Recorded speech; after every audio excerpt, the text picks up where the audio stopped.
everybody, Donna here. Today I would like to share with you my 5 favorite children's albums.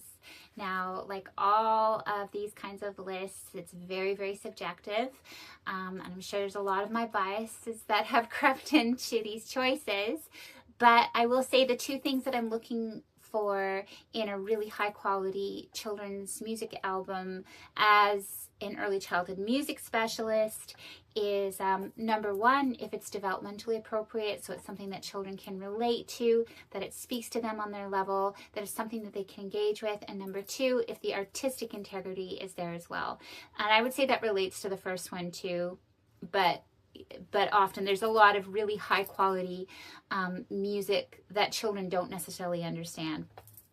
But yeah, these are 5 records that I think just do a fantastic job of balancing these 2 together, because it's a very tricky balance to get, to make really high quality music that that children also understand. So the first record is, this is in no particular order, but the first album came out in 1966, and it's You'll Sing a Song and I'll Sing a Song by Ella Jenkins. Ella Jenkins was an incredible children's performer and educator, and she just passed away a little over a year ago at the age of 100. But all of her music, all of her recordings are just so fantastic. And it's really great for music education as well. So this particular record, one of the things that, and this was her idea, that's so fantastic about it, is you can hear she's actually with a group of children in the studio and they're participating with her. So they're playing games a lot. They do a lot of call and response. So it's a lot of music that children can engage with really easily. And she's also uses a lot of cultural diversity and sensitivity in her repertoire as well. So that's an incredible one. Number 2, Baby Beluga by Raffi.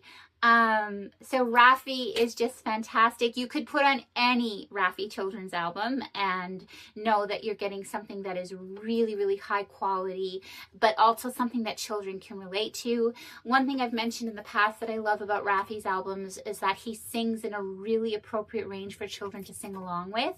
And again, no, not this one, but his earlier ones that he's got, I believe, The Corner Store is one, and Singable Songs for the Very Young, and More Singable Songs for the Very Young. Those have children singing along with him in the studio. This one doesn't have children in it, but the songs are just so high quality, all of them. And it's also just really amazing production as well. It's not overproduced. It's not over commercialized, I guess, as so much of today's children's music is. It's just very high quality music.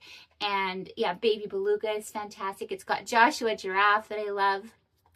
So definitely you have to check that album out. Number 3, Harmolodia by the Rheostatics.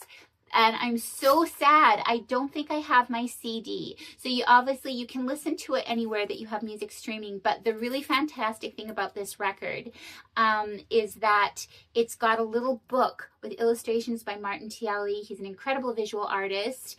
And also the story is really fantastic. Now the story is narrated on the album by Janet Morisuti, who is an incredible has an incredible voice. I loved listening to her talk. But also the stories by Dave Bedini, and who's also a writer. And it's a really good children's story. This is something probably more appropriate for older children.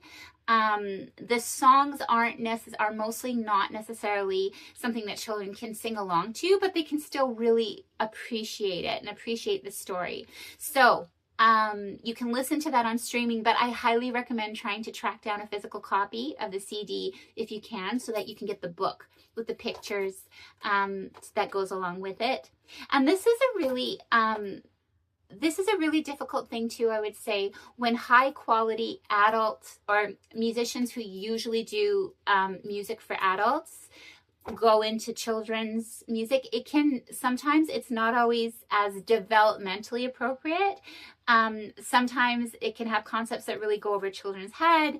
But this is not one of those. This is really, I think they should do more children's music because I think it's a great album. Okay.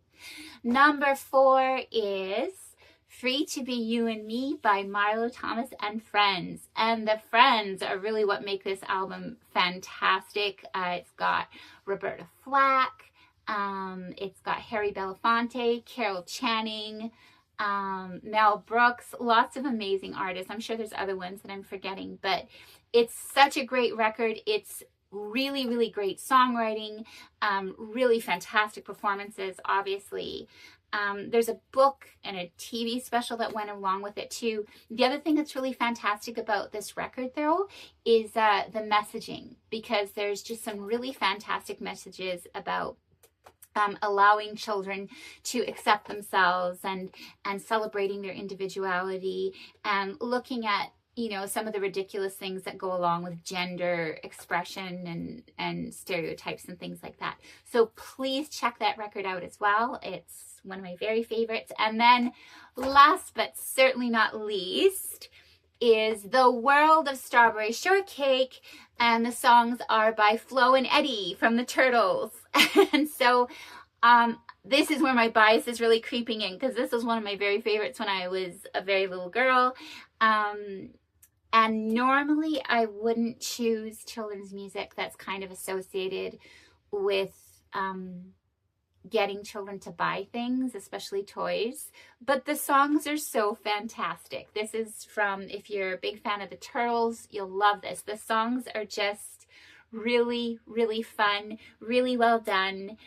The cartoon, there's like a half-hour TV special that the soundtrack comes from that you can listen to on YouTube. And it's not on streaming either, so that's where you would have to listen to it. And I have to say, it's not the best produced children's cartoon. It's kind of along those lines of this kind of corporate children's entertainment. But you know what? It's still not bad. One thing that I really, really love about it is it's got a villain character who is redeemed at the end. And that's something that I love. So a kind of a Grinch-like theme. And I really, really love that because I'm a huge believer in the power of redemption. So yeah, that is my very subjective list of my 5 favorite children's records.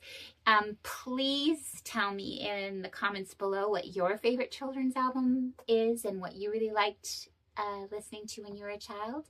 And thanks for watching. Bye.